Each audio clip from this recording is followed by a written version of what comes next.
Hello বন্ধুরা, আজকে ট্যাংরা মাছ রান্না করব। দেশি ট্যাংরা খেতে ভালোই লাগে। বাজার থেকে এই ট্যাংরা মাছটা নিয়ে এসেছি আজকে। এই ট্যাংরা মাছ আজকে ঝাল করব। ট্যাংরা মাছগুলো কেটে নিয়েছি, পরিষ্কার করে নিয়েছি। ট্যাংরা মাছে তো 3টে কাঁটা থাকে, 3টে কাঁটা ফেলে দিলে আর কিছু থাকে না। নুন দিয়ে মাখিয়ে নিয়েছি। ট্যাংরা মাছ বিভিন্নভাবে রান্না করতে পারি। আজকে পেঁয়াজ দিয়ে রান্না করব। এই ট্যাংরা মাছে বেশি কাঁটাও থাকে না, খেতে ভালো, সবাই মোটামুটি সবাই খেতে পারবে। ট্যাংরা মাছে অনেক রকম আছে, গন্ধ আছে। এই ট্যাংরা মাছে কোনো গন্ধও থাকে না, খেতে ভালো। যারা মাছ পছন্দ করেন তারা অবশ্যই একবার করে এই ট্যাংরা মাছ রান্না করে দেখবেন।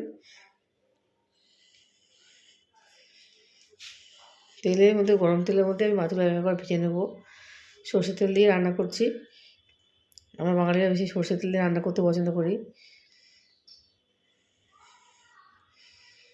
ভালো করে ভেজে নেব। ভেজে নিয়ে এপিট করে ভালো করে একটু লাল লাল করে ভেজে নেব।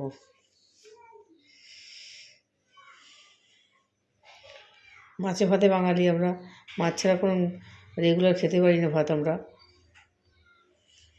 পাতে একটু করে হলেও মাছ থাকবে, অবশ্যই থাকবে। এই জন্য রোজ রোজ একরকম মাছ খাওয়া যায় না, ঘুরে ফিরে বিভিন্ন রকম মাছ আমরা খেয়ে থাকি। ট্যাংরা মাছ ছোটো মাছ, এই ছোটো মাছও খেতে খেতে খুবই ভালো লাগবে। বাড়িতে অবশ্যই একবার করে বানিয়ে দেখুন এই ট্যাংরা মাছের ঝাল।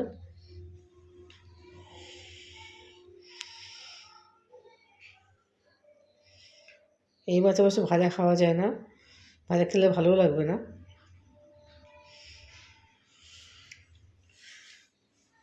সমস্ত মাছগুলো আমি 500 মতো মাছ আছে এখানে, সমস্ত মাছগুলি আমি এক এক করে ভেজে নেবো।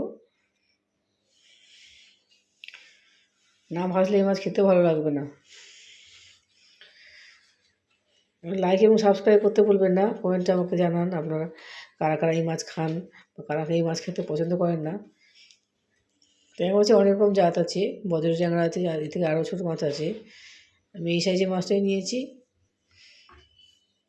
এই সাইজের মাছের মাংস পাওয়া যাবে, খেতেও এমন গরম ভাতে খেতে ভালো, বা কিছুটা মাংস থাকবে এই মাছে, কাঁটাও থাকে না।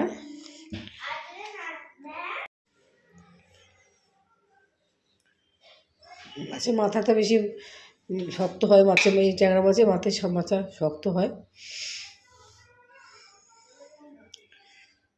মাছ অনুযায়ী আমরা পেঁয়াজ কেটে নেবেন।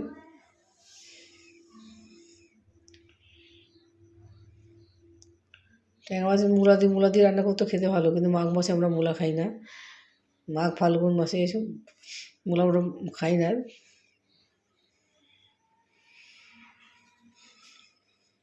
পেঁয়াজটা কুচিয়ে নিয়েছি, ওই পেঁয়াজটা আমি ওই মাছ ভাজার তেলেতেই দিয়ে দিলাম। ভালো করে পেঁয়াজটা ভেজে নিয়ে একটু লালচে লালচে মতো যাতে হয়ে যায়, নরম হয়ে যায়, তখন আমি এক এক করে হলুদ লঙ্কা এক এক করে দিয়ে দেবো।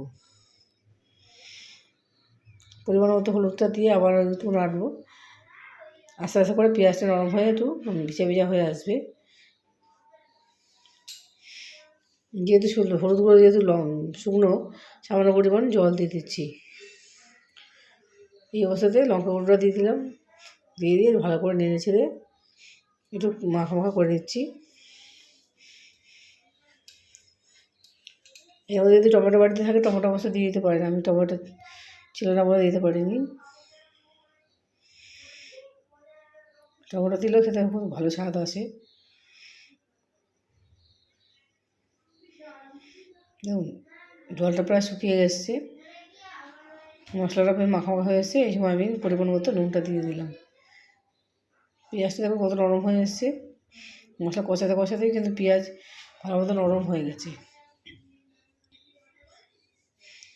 এর মধ্যে একটা চেরা কাঁচা লঙ্কা দিয়ে দেবেন।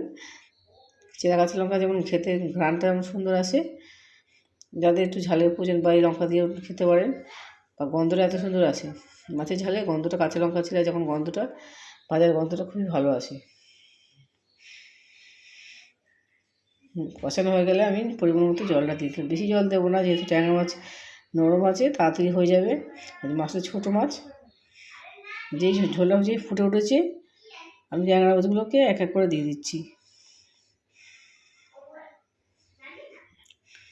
ভালো করে মিশিয়ে দিয়ে অল্প একটা ঢাকা দিয়ে দেবেন। এর সময় আঁচটা একটু কমিয়ে দেবেন, মাছটা ভালো মতো ফুটে ভালো মতো মশলাটা ঢুকতে পারে। এভাবে ফলো করে রান্না করুন, দেখুন অবশ্যই ভালো রান্না হবে। বাড়ির পরিবার লোকদের খাইয়ে দেখুন, সবাই আনন্দ সহকারে খেয়ে দেবে। শেষে আমি কিন্তু একটু আদা কষে দিয়ে দিলাম।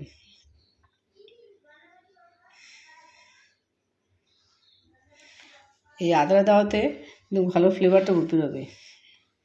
শেষে দিয়ে দিলাম যেহেতু, তো সেহেতু ভালো কিন্তু খেতে যখন খাবেন যখন দেখুন ভালো আদার গন্ধ বেরোবে। বেশি আদা বেশিক্ষণ ফুটলে গন্ধটা চলে যায়।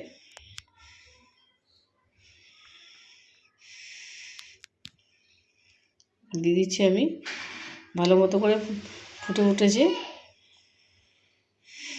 ঝোলটা ভালো করে ফুটে উঠলে এবার শুকিয়ে নেওয়ার পালা। ভালো মতো শুকিয়ে যখন মাখা মাখা হয়ে যাবে, যখন শুকিয়ে যাবে, তারপর কি আমি নামিয়ে দেবো। দেখুন মশলাটা কিন্তু গায়ে গায়ে মাখা মাখা হয়ে গেছে, জলটা প্রায় একদমই শুকিয়ে এসছে। এই অবস্থায় নামিয়ে দেবেন। গরম গরম পরিবেশন করুন ভাতের মধ্যে। ট্যাংরা মাছের ঝাল খেতে অপূর্ব, অবশ্যই একবার করে ট্রাই করে দেখেন।